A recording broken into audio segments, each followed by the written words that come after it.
مدد اس قابل بنانا کہ اس کے بعد وہ اپنے روزگار، اپنی زندگی کو چلانے، اپنے خاندان کو چلانے کے قابل ہو سکیں، روزگار بھی، صرف زندگی نہیں، روزگار بھی۔ کیا یہ والدین کی ذمہ داری ہے؟ مثال کے طور پر ایک بچہ اگر 21 سال کی عمر میں یا 22 سال کی عمر میں اپنا روزگار کمانے کے قابل نہیں ہے، وہ اپنی زندگی کو نہیں چلا سکتا، اس کی شادی ہوتی ہے اور وہ ایک عورت کو مینج نہیں کر سکتا، ایک چھوٹے سے گھر کو، اپنے گھر کو وہ نہیں چلا سکتا، تو کیا یہ والدین کی ناکامی ہے؟ وہ نہیں کر پائے، اپنی ذمہ داری کو پوری نہیں کر پائے۔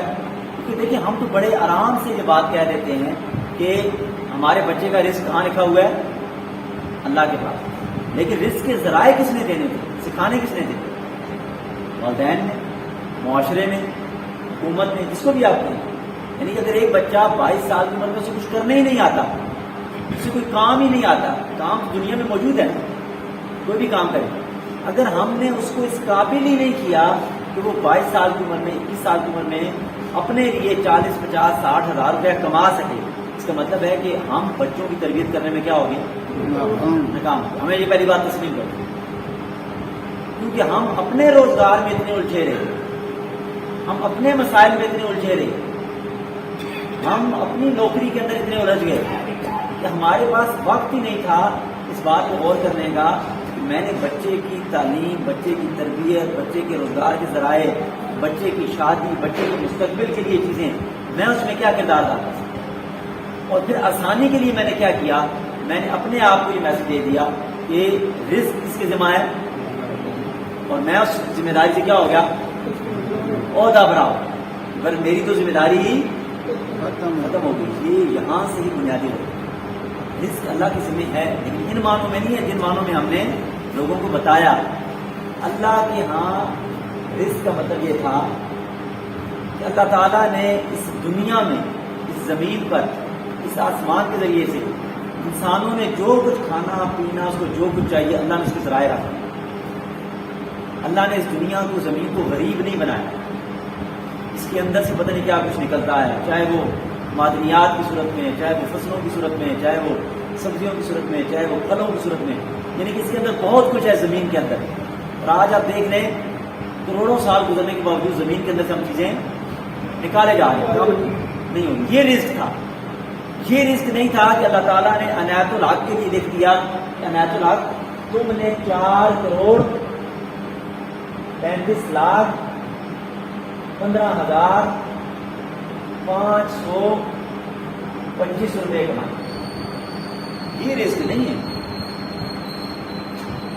ہم یہ رزق سمجھتے ہیں۔ اللہ تعالیٰ نے کیا کیا ہے؟ عنایت الحق کے بارے میں لکھ دیا ہے کہ اس نے یہ کمانے، یہ رزق نہیں ہے۔ رزق یہ ہے کہ اللہ تعالیٰ نے عنایت کو کیا دے دی؟ پہلے دے دیے والدین، محبت کرنے والے، پھر دے دیے بہن بھائی، سپورٹ کرنے والے، پھر دے دیا دماغ، جس کے ذریعے سے کیا حاصل کرنا تھا؟ علم، پھر اس علم کے ذریعے سے کیا کرنا تھا اپنے لیے؟ رزق کے مزید ذرائع۔ یہ بھی رزق ہے، یہ سب کچھ بھی رزق ہے۔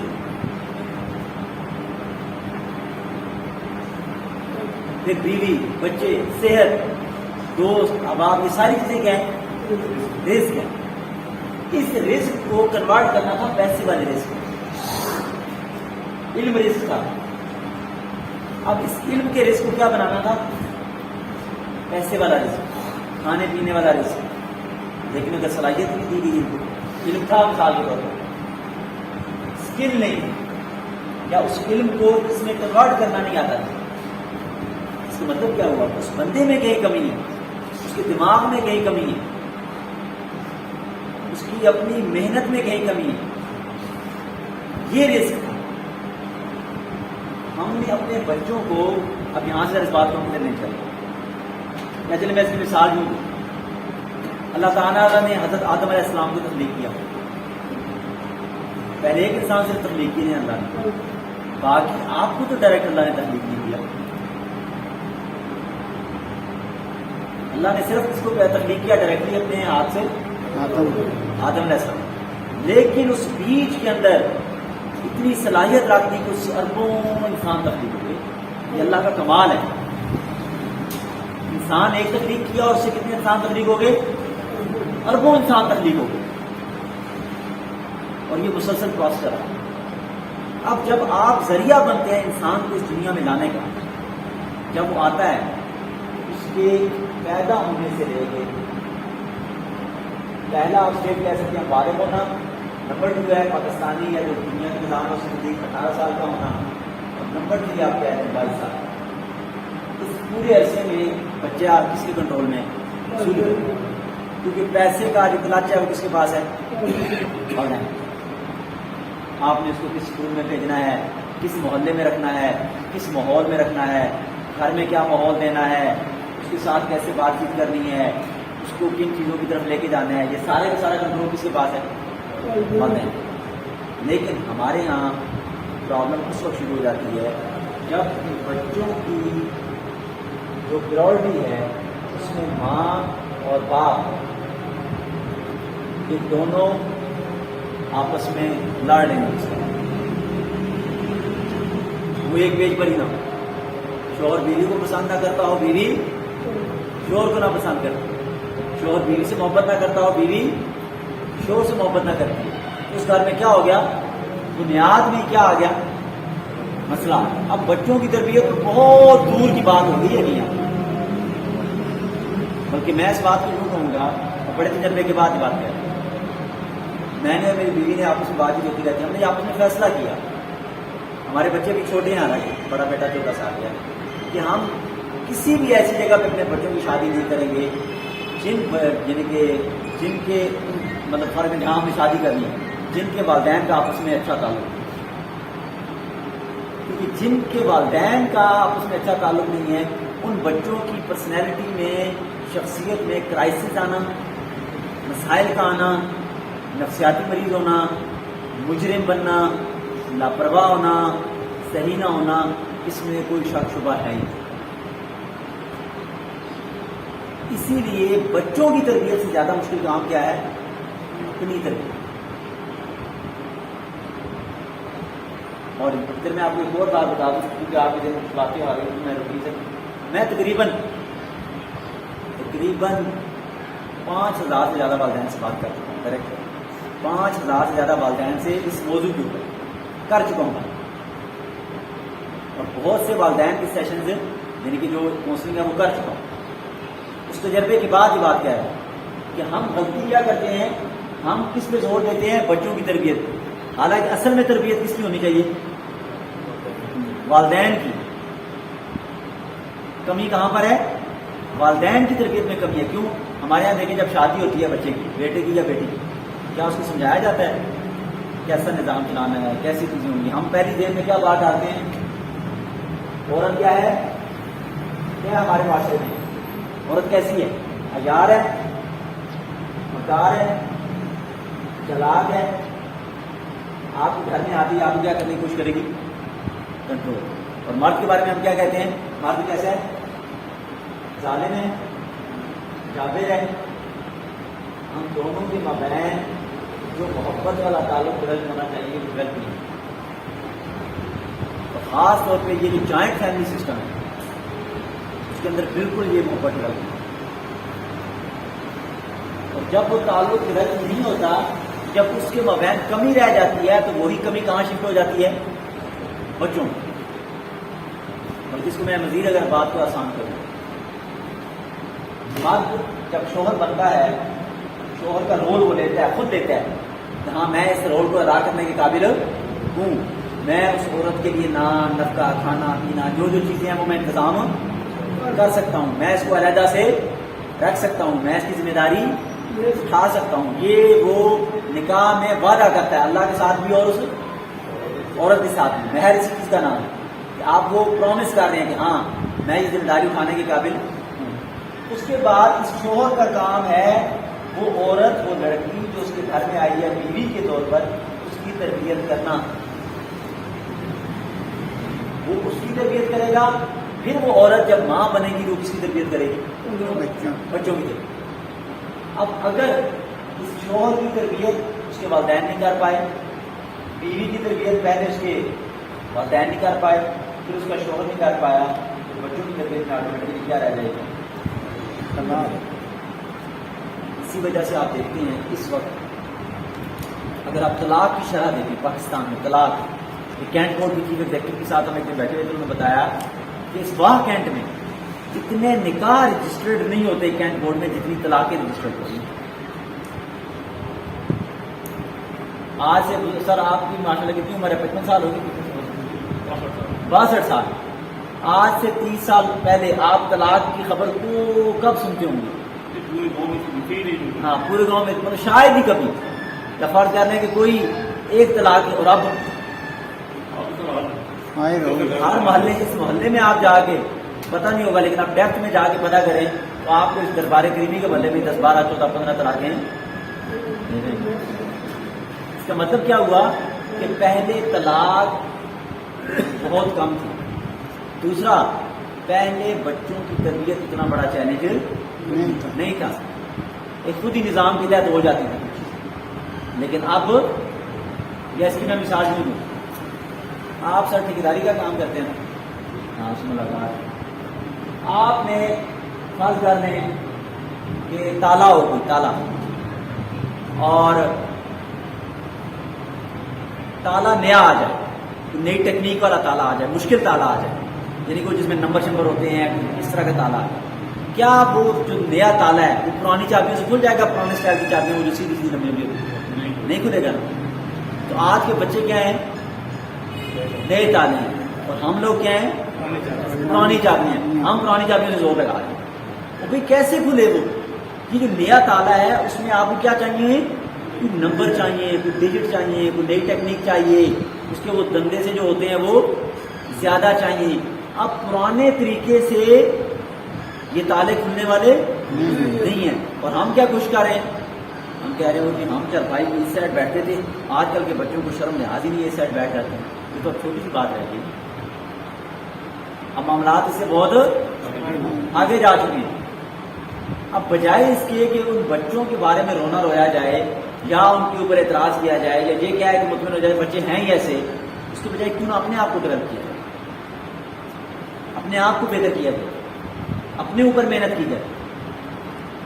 مثال کے طور پر اس بات کو میں یوں کہوں، آپ کے آج جتنے لوگ بیٹھے ہیں سب بھی بچے ہوں گے ایسے ہی؟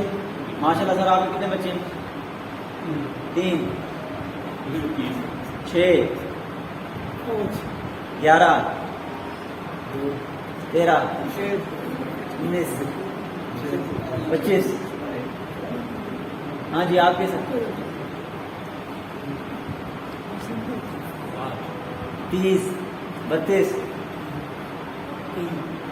35 40 7 47 52 55 59 63 68 73 تقریباً یعنی کہ 85. اس وقت 85 بچوں کے والدین وہاں بیٹھے، بلکہ میں اپنا بھی ملا ہوں 90 5 میرے 90 بچوں کے والدین اس کمرے میں اس ہال میں موجود. 90 بچے، اور ان کا مستقبل کس کے ہاتھ میں ہے؟ ان 20 15 20 کے لیے. اگر ایوریج 4 بچے کی نکالیں تو کتنی بڑی ذمہ داری ہے، ان کو ہم کیسے لے کے چلتے ہیں. اب میں آپ کو ایک سمپل ایک طرح بات بتاؤں. ہم میں سے کتنے والدین ہیں جو بچوں کو سنتے ہیں اور پلس سمجھتے ہیں یا زیادہ سناتے ہیں؟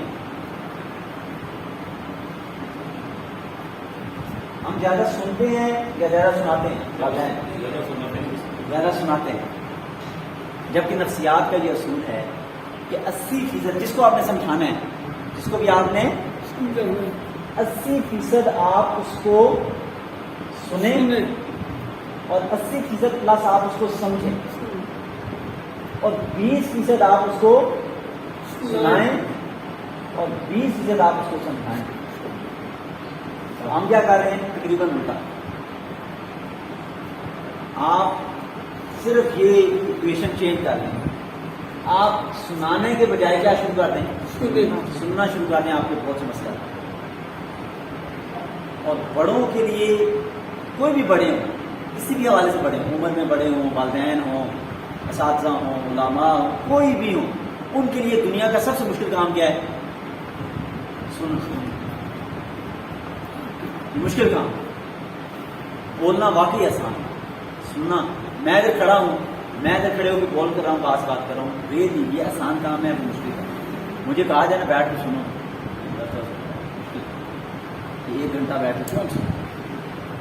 پتہ ہے ہمیں بچوں کی تربیت کیا ہوتی ہے، کیا ہوں گے لیکچر سے. واقعی سننا مشکل ہے، واقعی. ادھر میں آپ کو ایک اور بات ہوں، یہ جملہ آپ کو سر یاد رہے گا. جملہ کہنے لگا یاد رہے گا. آپ نے یہ جملہ نمازیوں کو بتانا ہے 1 ہفتے بعد. سننا دکھ ہے اور بولنا لذت ہے. سننا کیا ہے؟ دکھ ہے. اور بولنا کیا ہے؟ لذت. ہم یہ دکھ اٹھانا نہیں چاہتے.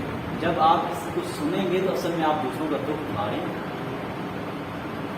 اور اگر ہم اپنے معاشرے میں دوسروں کے دکھ اٹھانے شروع کرتے ہیں سن کے، بہت سے مسئلے آتے ہیں، بہت سے مسئلے آتے ہیں.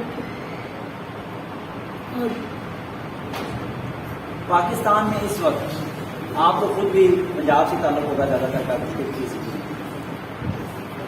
پاکستان میں 2018-19 میں نکل سکتی کہ 18 لاکھ کیسز ہیں جو عدالتوں میں. کتنے کیسز ہیں؟ 18. آپ میں سے جس کی تھوڑی بہت بھی آبائی زمین ہوگی اس میں کوئی نہ کوئی جھگڑا چلتا ہے. ایسے ہی ہو رہا ہے. چاہے وہ 2 کنال ہوگی، 3 کنال ہوگی، 10 کنال ہوگی، ویلیو بے شک 40-50 لاکھ روپے بھی نہ ہو، لیکن جھگڑا ضرور ہو. اس کا مطلب کیا ہے؟ ہم مزاجیں نہیں گئے جھگڑا لوں، کیونکہ ہم سنتے ہی نہیں ہیں نا. راستہ دینا ہو وہ بھی مسئلہ. حالانکہ راستہ دیں فرض کرنے گاؤں میں یا کسی بھی جگہ آپ کی زمین کی ویلیو کیا ہو جاتی ہے؟ زیادہ ہو جاتی ہے. لیکن ہم جو 4 فٹ کے پیچھے لڑیں گے، بندہ بھی مار دیں گے، وہ بھی کریں گے. اس کا مطلب کیا ہوا کہ ہم نے واقعی ہمیں سننا سکھایا ہی نہیں کیا.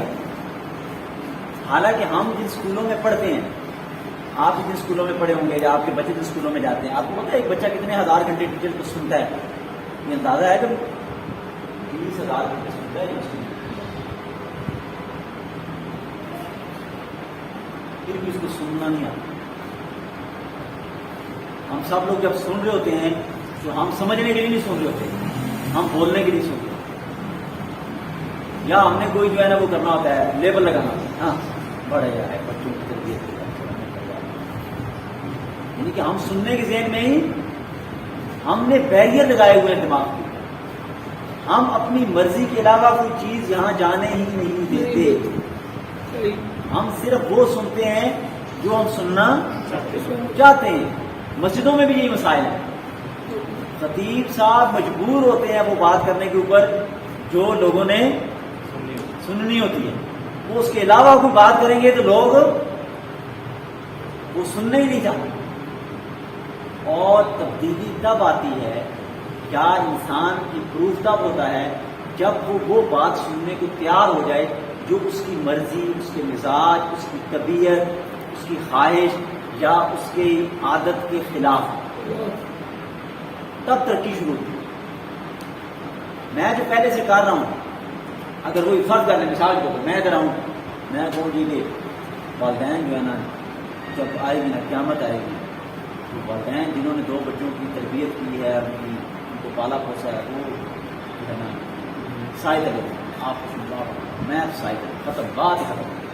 پھر میں آپ سے کہوں اس نے نا جی 2 بچوں کو پالا، ان کی شادی کر دی، رسول اللہ علیہ وسلم کے ساتھ ہو گئے. آپ کو واہ واہ ماشاء اللہ. میں آپ سے کہوں کہ والدین کا حق بھی، اگر ساتھ آپ وہ نوجوان آپ اگر 7 مرتبہ بھی اپنی ماں کو اٹھا کے اور وہ جو ہے نا طواف کروا کے حج کروائیں تب بھی آپ حق نہیں ادا کریں. تو یہ ساری چیزیں تو ہیں جو آپ نہیں کر پا رہے، جو آپ سے نہیں ہو رہا، جو آپ سے غلطیاں ہو رہی ہیں، وہ مینشن ہونا ضروری ہے نا. ہم فضیلتیں سنا کے والدین کو فضیلتیں سنا کے والدین بھی خوش، ہم لوگ بھی خوش، نظام اسی طرح چلا. چلو ہم والدین ہونے کی بنیاد پر جنت لینا چاہتے ہیں، یا ہم مسلمان ہونے کی بنیاد پر جنت لینا چاہتے ہیں، یا ہم امتی ہونے کی بنیاد پر جنت لینا چاہتے ہیں؟ ہم مسلمان کی صفات اپنا کے، امتی کی صفات اپنا کے، یا والدین کی اصلی جو صفات اپنا کے جنت لینے کے لیے کوشش نہیں کرنا چاہتے؟ مثال کے طور پر اگر والدین کا اتنا بڑا درجہ ہے اور ہے، تو پھر اگر کام صحیح نہ کیا تو پھر سزا بھی کتنی بڑی ہے۔ اگر ماں کے قدموں تلے جنت ہے، لیکن اگر ماں تربیت نہ کر پائی، بچے کی صحت مینٹین نہ رکھ پائی، بچے کو وقت پہ دودھ نہ پلا پائی، بچے کے ذہن میں اس نے اپنی اسٹریسز، اپنی پریشانیاں، اپنے خدشے، اپنی لڑائیاں ٹرانسفر کر دی، تو ایسی ماں کو کیوں جنت ملے؟ یا صرف بچہ پیدا کرنے کے اوپر کہ اس کو جنت دے دیں، ہاں جی ٹھیک ہے، اس کو ماں کا اسٹیٹس ہے، چیز جنتی، اس کی بھی تو کچھ ذمہ داری ہے۔ باپ جو اس کی دنیا میں لایا، اگر اس نے فرض کر لیں مثال کے طور پر ایک بچہ ہے، ہم سب کے بچے ہیں، اگر ایک بچے کو صحیح مقدار میں دودھ ہم نہیں پلا سکتے، ہمارے پاس پیسے نہیں تھے، روزگار نہیں تھا، ہم اس کو پھل نہیں کھلا سکے، ہم اس کو صحیح ماحول نہیں دے سکے، ہم اس کو گھما پھرا نہیں سکے، اس کے جسم میں تو وہ کمیاں رہ گئی، کس کی ذمہ داری؟ ہماری۔ ایک والد کا کام تھا، مثال جو آج کا دور ہے، اگر آپ کے پاس ایک بچے کے لیے 15,000 روپے نہیں ہیں، 10,000 روپے آپ کے پاس نہیں ہیں، ایک بچے کا بجٹ، تو آپ کی ذمہ داری تو ہے 10 سے 15,000 ایک بچے پہ لگانا۔ اب آپ لگائیں گے اگر 4 سے 5,000، 15,000 نہیں لگائیں گے تو بچے میں کمیاں، فطری سی بات ہے، میرے جسم کو جو چاہیے میں اگر اس کو نہیں دوں گا تو میرے اندر کمی رہ جائے گی۔ تو یہ ساری چیز جب انسان سمجھتا ہے، غور کرتا ہے، انسان حیران ہوتا ہے کہ ہم لوگوں نے جس طرح چیزیں پیش کی ہیں لوگوں کے سامنے، اصل حقیقت اس طرح سے نہیں ہے، معاملہ اتنا آسان نہیں ہے۔ اللہ تعالیٰ کے ہاں انسان کی بہت بڑی ذمہ داری ہے، یہ روز ہے۔ آپ میں سے کسی نے گاڑی رکھی نہیں؟ گاڑی ہے، گاڑی سنبھالنا آسان کام ہے، مشکل کام ہے؟ فرض کرنے کہ ایک گاڑی جو ہے وہ مہینے کا 15 سے 20,000 روپے مانگتی ہے جی، پیٹرول بھی، مینٹیننس بھی، صفائی بھی، خیال بھی، یہ بھی۔ اچھا فرض کریں آپ سے ایک گاڑی نہیں سنبھالی جا رہی ہے، آپ دوسری گاڑی لیں گے؟ نہیں لیں گے نا، آپ کہیں یار میں ایک کوئی چھتری سنبھال۔ انسان بھی تو ایسا ہے، انسانوں کو بھی تو ہم نے سنبھالنا ہے، انسانوں کو بھی تو ہم نے لے کے چلنا ہے اور کسی نتیجے کو پہنچانا ہے۔ تو یہ ساری چیزیں جب ہم سوچتے ہیں تو پھر ہمیں سمجھ آتا ہے کہ قرآن و حدیث کی تعلیمات کو جب آپ اجتماعی پر دیتے ہیں تو قرآن حدیث مسلمان کو یا انسان کو کیا بنانے کے لیے ہے؟ یہ لفظ پڑھا ہے، اور جو تقویٰ کا مطلب ہے، تقویٰ ہدی للمتقین، آپ اس کی ڈیٹیل میں جائیں، آپ اس کو انڈرسٹینڈ کریں، کہیں نہ کہیں سے اس کا ایک مطلب کیا نکلے گا؟ جب وہ اللہ کے ساتھ ہے تو ذمہ دار، جب وہ بچوں کے ساتھ ہے تو ذمہ دار، جب وہ نوکری پر ہے تو ذمہ دار، جب وہ اللہ کے وسلم کے ساتھ اس کا ایک تعلق ہے تو اس معاملے میں ذمہ دار، جب وہ انسانوں کے ساتھ تعلق میں ہے تو ذمہ دار۔ یہ تقویٰ۔ لیکن ہم میں سے لوگ کتنے لوگ ذمہ دار ہیں ہر معاملے میں؟ اپنے کام کے سلسلے میں ذمہ داری ہے کہ میں جو بھی کام کر رہا ہوں میں اس میں زبردست دی بیسٹ ہوں۔ یا جو قرآن میں لفظ آتا ہے عاملوا الصالحات، ان الذین آمنوا وعملوا الصالحات، صالحات سے کیا مراد؟ اپنی صلاحیت کے مطابق دی بیسٹ پرفارم کرنا۔ مثال کے طور پر آپ میں سے کوئی کسی نے ذمہ داری کی ہے؟ کبھی ذمہ داری کی ہے آپ میں سے کسی نے؟ جی آپ نے کی ہے؟ یہ اندازہ ہے کہ ایک من کے اوپر کتنی گندم ہو جاتی ہے؟ یہ 1 ایکڑ کے اوپر بویا جاتا ہے، ہاں بویا جاتا ہے جہاں 1 من ہم نے 8 کنال میں 8 کنال میں 1 من بوتے ہیں، نکلتا کتنا ہے؟ نکلتی کتنی ہے اس میں سے؟ 20 من۔ مثال کے اوپر 1 ایکڑ، انہوں نے کیا کہا ہے؟ 1 ایکڑ میں 1 من بیج ڈالا، پلس پانی بھی، محنت بھی، کھاد بھی، پر کافی ساری محنت، یعنی کہ آپ کی محنت بھی ہے پیسہ بھی ہے، وقت بھی ہے، تب جا کے 6 ماہ بعد، 7 ماہ بعد، 8 ماہ بعد یہ 1 من کیا بن جاتی ہے؟ تقریباً 40 من فرض کرنا 40 من. اگر یہ جو کسان ہے یہ 1 من کے بجائے کہ یار چلو 10 کلو ڈال دیں، گزارے کرنا ہے نا، من نہیں ڈالتے دانا وہ ڈال دیں. اچھا کوالٹی کی بھی خیر ہے، تھوڑا بہت کیڑا شیڑا بھی لگا ہوا ہے، پرانا بھی ہے، ڈال دیتے ہیں، بس ایسے ہی ڈال دیتے ہیں.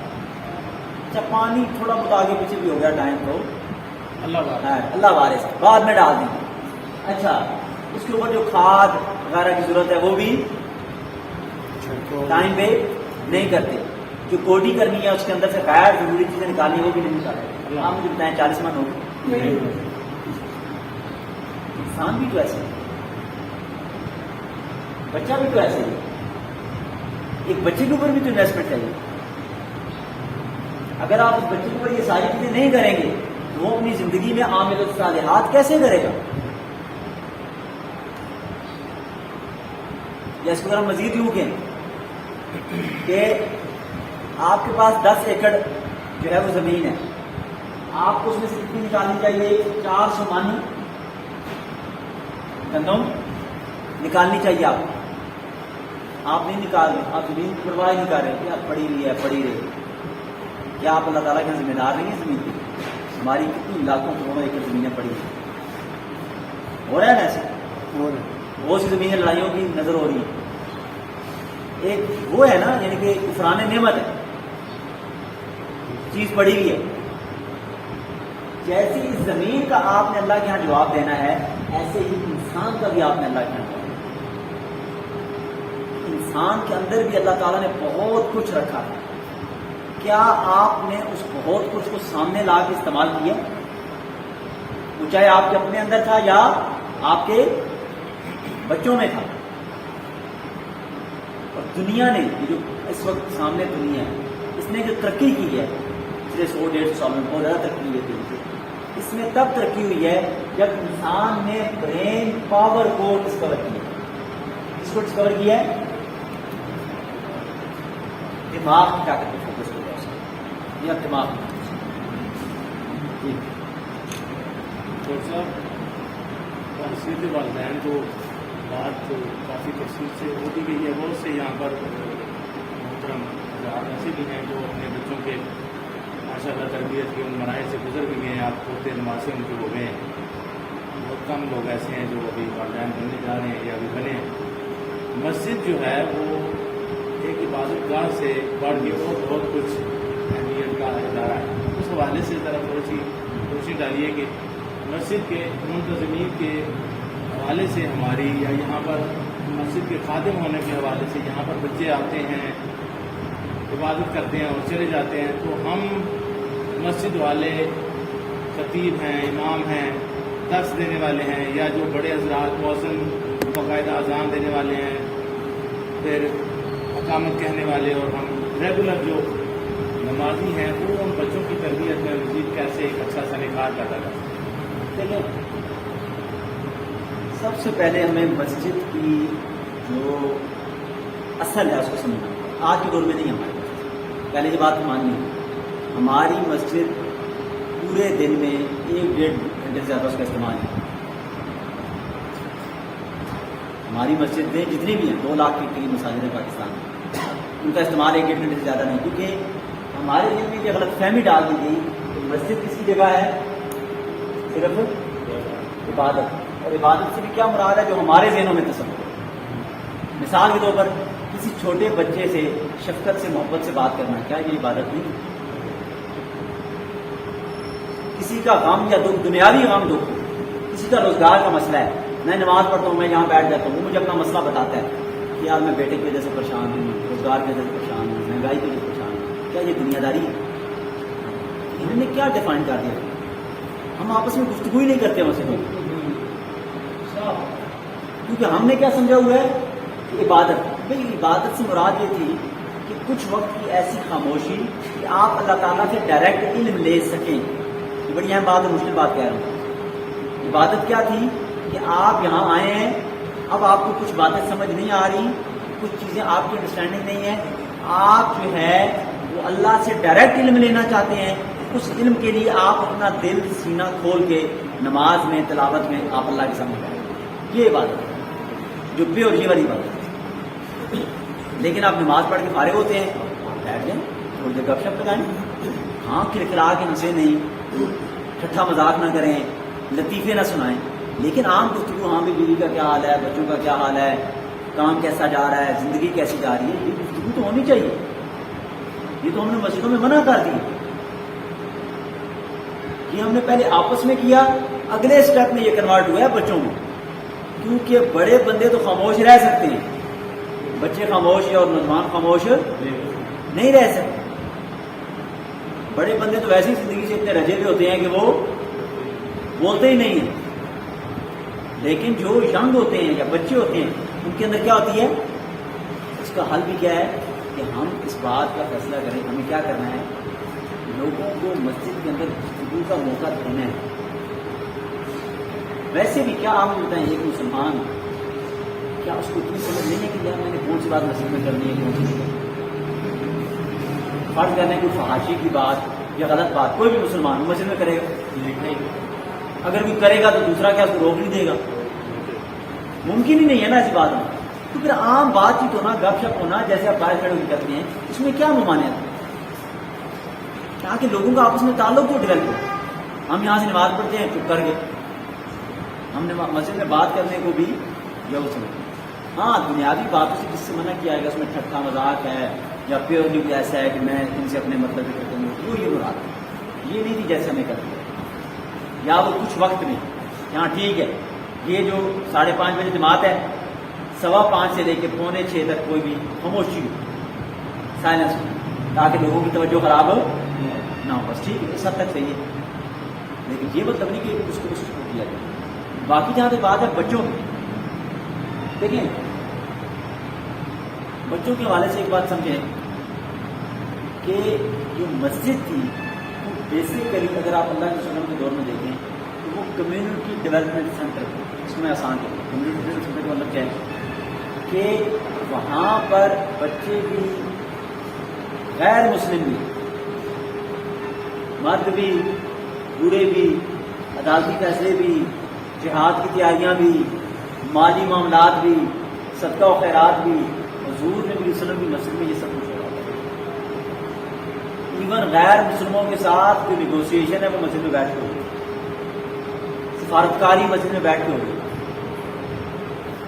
ایک مرتبہ غیر مسلم نے پیشاب بھی کر دیا تھا تو آپ صلی اللہ علیہ وسلم نے تو کوئی ڈانٹا، کوئی بھی شور مچایا، غیر مسلموں کو آنے سے منع نہیں کیا، لیکن ہم نے کیا کیا، ہم نے بیریئر کیا مسجدوں کے اندر۔ ایون میں تو بھی بات کرتا ہوں، فرض کرتا ہوں ٹھیک ہے مسجد کے اندر خواتین کے لیے مسجد نہیں ہے، لیکن یہی جو آپ کا کام ہو رہا ہے امید ہے یہاں عورتوں کے لیے بھی کچھ ہو رہا ہوگا، عورتوں کے لیے پروگرام ہے، کون کرے گا ان کی تربیت؟ مارکیٹ میں جانے کی اجازت ہے، اس پہ فکر کچھ نہیں کہتے کہ جی پلازوں میں جا رہے ہیں، مال میں جا رہے ہیں، لیکن مسجد میں آنے کے لیے عورت کو کیا ہے جی فساد ہو جائے گا۔ تو یہ تو ایک انتظامی فیصلہ تھا فکر میں جو کیا جا رہا ہے کچھ وقت کے لیے، اب اس کو ریویو کرنا چاہیے کہ مسجدوں میں عورتوں کی تربیت کا کوئی نہ کوئی انتظام ہونا چاہیے، کیا جائے۔ جب عورتیں ہوں گی تو آٹومیٹکلی بچے بھی، پھر بچوں کے لیے کورسز شروع، اس کے لیے فنڈز رکھے جائیں۔ دیکھیے میں آپ کو بے نظیر کالونی میں رہتا ہوں، ابھی میں یہ جمعہ میں پڑھ رہا تھا، پوری دیوار جو ہے نا وہ زبردست قسم کی نئی ٹائلیں ہیں، اے سی لگے ہیں، کارپیٹ بھی شاید چینج ہوا ہوا تھا، مطلب انتہائی خوبصورت۔ آپ مجھے بتائیں کام بلڈنگوں نے کرنا ہے یا انسانوں نے کرنا ہے؟ آپ لگا دیں کہ 20 لاکھ روپے کی ٹائلیں لاتی ہیں جو اور پیسے، اور امام صاحب کی تنخواہ کتنی ہے؟ 15۔ بچوں کو کوئی پروگرام کرنا ہے، بچوں کے پروگرام کے لیے کوئی فنڈ ہے جی؟ نہیں۔ خواتین کے لیے کوئی پروگرام کرنا ہے، کوئی فنڈ ہے؟ نہیں۔ کوئی اور ایسا پروگرام کرنا ہے، فنڈ ہے؟ نہیں۔ اس کا مطلب کیا ہوا کہ ہمارا پیسہ کس جگہ لگ رہا ہے؟ دیوار سازی پہ، انسانوں کے لیے نہیں لگ رہا۔ اگر ہم فرض کر رہے ہیں، مثال دے رہا ہوں، کسی مسجد کے پاس سالانہ 2 لاکھ روپے ہوں صرف بچوں کی ایکٹیویٹیز کی، بچوں کو بلایا جائے گا، بچوں کے چھوٹے چھوٹے پروگرام ہوں گے، بچوں کو وہاں کی چیزیں کھانے کو دی جائیں گی، ایکٹیویٹیز ہوں گی، ان کے ساتھ بھی دین کی بات بتائی جائے گی، نماز سکھائی جائے گی، نماز کا ترجمہ سکھایا جائے گا، بچوں کے اندر سے ویڈیو بنائی جائیں گی، پھر کام ہوگا، پھر اس طریقے سے آگے چیزیں بڑھیں گی، ان شاء اللہ ایسا ایسا ہوگا اور ہمیں کرنا پڑے گا۔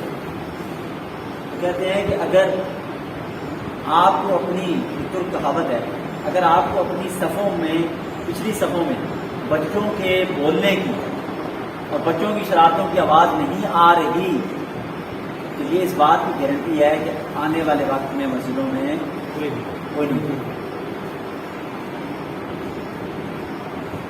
ہم جس دور میں تھے، میں خود میں 44 سال میں، ہم مسجدوں میں جاتے تھے، یاد شرارتیں بھی ہوتی تھی، تراویح میں سے پھیری دیتے تھے، تبھی عادت پڑی ہے نا۔ جو نہیں جاتے تھے وہ آج تک نہیں ہوتا، جو گئے ہیں چاہے انہوں نے شرارتیں کی ہیں لیکن وہ مسجد کے ساتھ جڑے ہیں، جو نہیں گئے تو وہ پھر نہیں گئے۔ تو بچوں کو آنے دیں اور تھوڑا سا اپنے اندر حوصلہ پیدا کریں، بچوں کے شور کو سنیں، چاہے وہ گھر میں ہو یا مسجد میں۔ دیکھیں اگر آپ بچوں کو نہیں سنیں گے تو بچہ کسی نہ کسی کو سنائے گا اپنا شور، اور پھر وہ غلط جگہ سنائے گا۔ سنانا اس نے ہے، آپ اس کو سنیں، اس کو برداشت کریں، اور اگر بڑے لوگ ایک اور اصول اپنا لیں، جہاں بھی جائیں وہاں ماشاء اللہ نہ لگائیں۔ کیا نہ لگائیں؟ کیا مطلب ہے اس کا؟ جب ہم گھر میں جاتے ہیں تو کیا لگ جاتا ہے؟ ماشاء اللہ، سب چپ ہو جائیں، با ادب با ملاحظہ ہوشیار شہنشاہ معظم تشریف لاتے ہیں، بے شک شہنشاہ معظم کا اندر سے حال ہے، لیکن گھر میں وہ جائیں گی خاموشی ہو۔ اس سے کیا ہوتا ہے؟ اس کا مطلب یہ ہوتا ہے کہ یہ جو خوف ہے یہ بچوں کو کانفیڈنس نہیں دے رہا، یہ بچوں کو محبت نہیں دے رہا، بچوں کے ساتھ تعلق نہیں ڈیولپ ہو رہا، بانڈنگ نہیں ڈیولپ ہو رہی۔ بچوں کی تربیت کے لیے بڑوں کو اپنے اندر کچھ بڑی تبدیلیاں لانی ہیں۔ اگر بڑے کام سننا ہو، ورنہ یہ ہوا ہے نا، موبائل نے آ کے آپ کی جگہ لے لی۔ ہم بچوں کو نہیں سنتے تھے، اب کون ان کی سنتا ہے؟ موبائل۔ ہم بچوں کو پسند نہیں کرتے تھے، اب ان کو کون پسند کرتا ہے؟ موبائل۔ ہم بچوں کے ساتھ گھومنے پھرنے نہیں جاتے تھے، اب کون گھومتا پھرتا ہے؟ موبائل۔ موبائل نے اس کو کمپنی دے دی۔ پہلے آپ نے بچوں کو ٹائم نہیں دیا، اب بچے آپ کو ٹائم نہیں دے رہے۔ کاز اینڈ ایفیکٹ ہے، یعنی کہ ایک مکافاتی عمل ہے، نتیجہ ہے کچھ۔ اگر ہم اس پہلو سارے کو غور کریں تو اہم بات یہ ہے کہ جو ہمارے اندر اچھی چیزیں ہیں وہ تو ہیں، اللہ کا شکر ہے، جو نہیں ہے انہیں کو تو لانا ہے، جو ہیں اچھی وہ ہیں، اللہ کا شکر ہے، جو نہیں ہے اس کو کیا کرنا ہے؟ بہتر کرنا ہے۔ اس میں ہمیں جا کے شروع کہاں سے کرنا ہے؟ اپنے بچوں کو جا کے سننا۔ کون سنے گا جا کے؟ بلکہ اس سے پہلے کہ بیوی کو سننا، یا آپ بچوں سے گئے، اگر آپ کو کسی کو شکایت ہے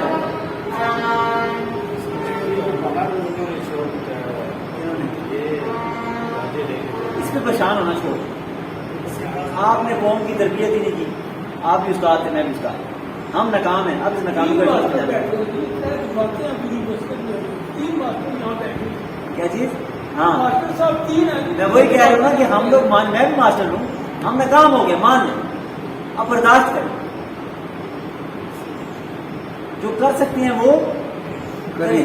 یہ جو علامات ہوتی ہیں، یہ جو ہمیں روڈوں میں نظر آ رہی ہیں، یہ اس بات کی علامت ہے، یہ اس بات کا نتیجہ ہے کہ پچھلے 75 سال ہم بطور استاد، بطور والدین، بطور علماء، بطور سیاستدان، ہم کیا ہو گئے؟ آج ہماری آزادی کا مطلب ہے پانپنا پڑا۔ آزادی کا یہ مطلب ہے، ہماری آزادی کا مطلب ہے کہ موٹر سائیکل کا سلنسر نکال دو اور ریس دو۔ یہ تو ہو گیا، یہ ہو گیا ہے، اب کس کی فکر کریں؟ اگلی، یہ چیزیں ہو چکی ہیں کیونکہ ہم نہیں کر پائے، جو بھی وجہ تھی، ریسورسز کی کمی تھی۔ اسکولوں میں کیا ریسورس کیا ہے؟ مثال کے طور پر ایک بچہ ہے، اسے سارا دن جا کے اسی طرح کی پرانی سی بلڈنگ ہے، اس میں بیٹھ جانا ہے. ایک پنکھا لگا ہوا ہے, 50-60 بچے ہیں, ایک ٹیچر ہے جو بیچارہ اپنی 20-25-30 ہزار سیلری سے ویسے ہی تنگ ہے, اس نے کیا تربیت کرنی چاہیے؟ نہ اس کے کھیلنے کے لیے کچھ چیزیں صحیح, نہ استعمال کریں. ایک بچے کا بجٹ چاہیے نا. دیکھیے پرابلم سمجھیں, اسکول بھی کیا کرے, ہر بچے کو ایکٹیویٹی کے لیے پیسہ چاہیے, پیسہ جس کے ذریعے سے اس کے لیے کوئی وقت میں رنگ کرے. وہ نہیں ہے تو نہیں ہوگا. تو ایک تو یہ ہے کہ سننا شروع کریں بچوں کو, اپنی بیوی کو بھی سنیں, اپنے گھر کے ماحول میں تھوڑی سی تبدیلی کریں, اور گھر میں بیٹھ کے میٹنگ کریں آپس میں تمام بچوں کے ساتھ اور اپنی بیوی کے ساتھ. یار ہمارا گھر کس طرف جا رہا ہے, ہمارے گھر کی ڈائریکشن کیا ہے, کیا ہم کامیاب کر رہے ہیں, ناکام کر رہے ہیں, چیزیں کس طرف جا رہی ہیں. جب تک اس کو سوچیں گے نہیں. ایک مرتبہ تھے نواب آف کالا باغ میں, جو میواری کے پاس کالا باغ, وہ ایک مرتبہ بیٹھے ہوئے تھے, ان کے ساتھ نا ایک انگریز بیٹھا ہوا تھا. وہ انہوں نے نا ایک لگایا ہوا چرگا سا نہیں ہوتا جیسے, اور اس کے علاقے کے لوگ آ رہے ہیں, اپنے مسائل بتا رہے ہیں, کسی کا پٹواری کا مسئلہ, کسی کا SHO کا مسئلہ, کسی کا زمینوں کا مسئلہ, اور جھگڑے. تو وہ نواب صاحب سن رہے تھے.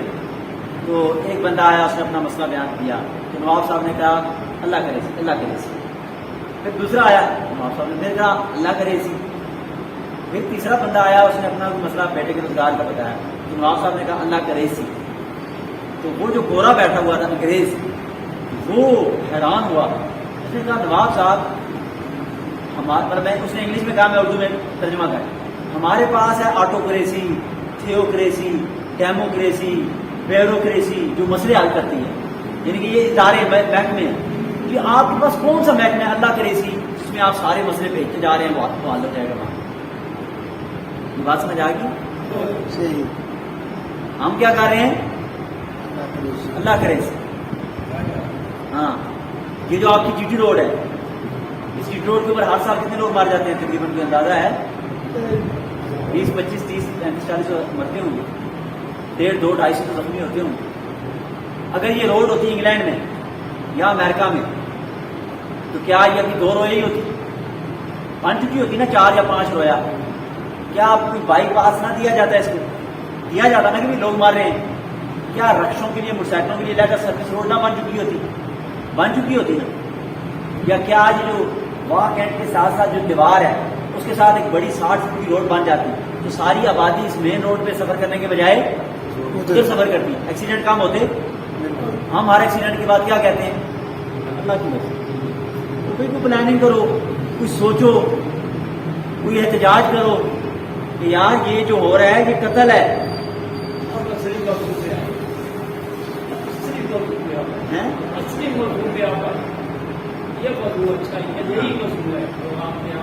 ہاں اچھا, یعنی کہ یہ مسائل ہیں نا, ہمارے مسائل ہیں. بات کیا ہے کہ لا قانونیت ہے, قانون کرتے ہیں حکمران کی ٹھیک ہے. اور یہاں آپ نے ایک بات کی ہے, وہ بھائی اس بھائی نے کی ہے, تو بہت میں یہ مسئلہ ہوا آخر نہیں. اب ادھر رہتے ہیں مقامی, ہم اس سے ہم اس کو بولتے تھے لوسر باولی, وہ جو آگے لوسر باولی.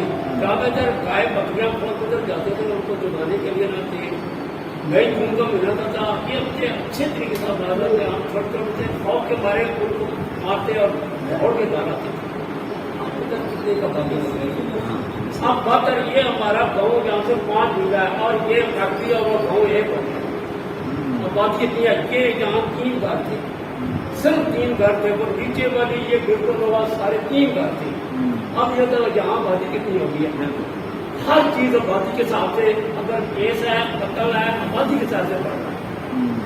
صحیح کہہ رہے ہیں نا کہ روڈ تو وہی ہے, لیکن ارد گرد آبادی کیا ہو گئی ہے, 100 گنا بڑھ گئی. 100 گنا لوگ تو مریں گے. کیا تو یہ ہو نا کہ آپ آبادی کو ایسے فرق کر رہے ہیں. اگر ایک روڈ جب پیچھے سے کوئی بڑی روڈ ٹائپ نکل جاتی ہے یونیورسٹی فیز 2 کے ساتھ ساتھ موٹر کے ساتھ, اور یہاں سے بیریئر 3 بستی سے لے کے اور ٹیکسلا کا کنیکٹ ہو جاتی ہے, آپ کتنے لوگ مرنے سے بچ جاتے ہیں. ابھی میں نے کل خبر سنی ہے, راجا صاحب مال کے سامنے موٹر سائیکل پہ ایک لڑکا آدمی کا اس کی ڈیتھ ہو کسی بمپر کے ساتھ ٹکرایا ہے. یہ بھی اکثر ایسا ہوتا ہے. اس کا مطلب ہے کہ ہم لوگ دیکھیں کہ میں اصل بات سے بتانا چاہتا ہوں، جب تک ہم یہ بات تسلیم نہیں کریں گے کہ ہمارے سوچنے سے، ہمارے پلاننگ کرنے سے، چاہے وہ چھوٹے لیول پر ہو چاہے حکومت کے لیول پر ہو، مسائل حل نہیں ہوں گے۔ اللہ نے ہمیں یہ طاقت دی ہے کہ ہم اپنے مسئلے حل کر سکیں۔ اگر ہم اپنی طاقت کا استعمال نہیں کرتے تو ہم معاذ اللہ کو قصوروار نہ ٹھہرائیں۔ اللہ تعالیٰ نے آپ کو صلاحیت دی ہے، اللہ تعالیٰ نے آپ کو طاقت دی ہے، اللہ نے آپ کو سوچ دی ہے، اللہ نے اپنا جو آپ کو ایک کردار ادا کرنے کے لیے چیزیں دی ہیں۔ اب ہمارا کام ہے کہ ہم یہ سیکھیں یار کہ ہماری اگلی قوم کدھر جا رہے ہیں، ہم کدھر جا رہے ہیں۔ ٹھیک ہے ہم بہت کچھ شاید نہ کر پائیں لیکن کچھ نہ کچھ کرتا ہے۔ اچھا یہ ایک پیج میں نے عثمانی صاحب سے کہا تھا کہ آپ لوگوں نے فل کرنا ہے، بے شک آپ گھر جا کے کریں گے، آپ لوگوں نے گھر والوں کے ساتھ بیٹھ کے کیا کرنا ہے، گھر والوں کے ساتھ بیٹھ کے کرنا ہے۔ یہ بیسیکلی یہ ہے کہ میں نے خود ہی بنایا تھا، میرا گھر میری جنت۔ یہ کیا ہے؟ میرا گھر میری جنت۔ اس کے اندر 15 پوائنٹس ہیں۔ کتنے پوائنٹس ہیں؟ 15 پوائنٹس ہیں کہ آپ نے اپنے جو آپ کے بڑے بچے ہیں 12-13 سال سے بڑے، ٹھیک ہے، ان کو ساتھ بٹھانا ہے اور آج جا کے آپ نے ان کو یہ صفحہ دینا ہے کہ آؤ بچوں ہم بیٹھتے ہیں 15 منٹ کے لیے اور ہم اس صفحے کو مل کے کیا کرتے ہیں، فل کرتے ہیں۔ اس میں ہے کیا سب سے پہلے ہے آپ نے اپنے بیوی بچوں کے ساتھ بیٹھ کے لکھنا ہے کہ ہمارا یہ جو خاندان ہے اس کا مقصد کیا ہے، یہ خاندان کیوں وجود میں آئے، خوشی کا اصول مقصد ہے، اللہ کی رضا کا اصول مقصد ہے، کامیابی مقصد ہے کیا ہے۔ نمبر 2 فیصلے کیسے ہوں گے ہمارے گھر میں، میں کروں گا، تم لوگوں کی والدہ کرے گی، تم لوگ کرو گے، مل کے کریں گے، کیسے ہوں گے فیصلے، کہ کون سے فیصلے میں کروں گا، کون سے فیصلے تمہاری ماں کرے گی، کون سے فیصلے تم لوگ کرو گے۔ اس کے 3 پوائنٹس ہیں۔ ہفتہ وار مشورہ، ہر ہفتے آپ اس میں بیٹھ کے میٹنگ کرنا، مشورہ، بچوں کی شادیاں کب ہونی ہیں، کہاں ہونی ہیں، کیسی ہونی ہے، کیا کرنا ہے، مکان بنانا ہے نہیں بنانا ہے، بنا ہوا ہے تو بہتر کرنا ہے تو کیا کرنا ہے، کس شادی پہ جانا ہے کس شادی پہ نہیں جانا ہے، سارے معاملات کیا ہوں اس کا سنیں۔ اخلاقیات کی درستگی کیسے ہوگی، گھر میں لائبریری کا قیام، ٹیکنالوجی کا استعمال گھر میں کیسے کیا جائے گا، کیا ہوگا، کس طرح ہوگا، اپنی ترجیحات کا تعین، ہماری پرائورٹی تعلیم ہے، پیسہ ہے، صحت ہے، ان چیزوں کو لے کے ہم نے گھر کا بجٹ بنائیں مل کے۔ ہمارے گھر کا بجٹ 70,000 ہے، 80,000 ہے، 90,000 ہے، اخراجات مینیج ہو رہے ہیں نہیں ہو رہے ہیں، بجلی کا بل کم کرنا ہے کیا کریں، اور چیزیں کرنی ہے کیا کریں، بچوں کے معاملات کو ذریعے بیس لانا، بچوں میں نسبت ہر بچے کا ویژن، خارجہ پالیسی، باہر والوں کے ساتھ کیسے ڈیل کرنا ہے، داخلہ پالیسی، گھر کے اندر نیچے باہر میں بات کرنی ہے نہیں کرنی ہے، غصہ کرنا ہے نہیں کرنا ہے، کیا ہو کیسے ہو، اپنی کمزوریوں پر نظر، اس کی تلافی، اپنے تمام معاملات کی ریٹرن کرنا، یہ تقسیم کرنا ہے۔ یہ آپ نے آج گھر جا کے بچوں کے ساتھ کیا کرنا ہے، شیئر کرنا ہے، تاکہ اس لیکچر کا آپ کی بیوی کو اور آپ کے بچوں کو بھی فائدہ ہونا چاہیے، ورنہ یہ لیکچر فائدہ مند نہیں ہے۔ اور آپ جو یہاں چیزیں ڈسکس ہو رہی ہیں وہ آپ نے جا کے بچوں کے ساتھ ڈسکس کرنی ہے۔ ابھی کسی کا کوئی سوال ہوتا ہے میری طرف سے بات نہیں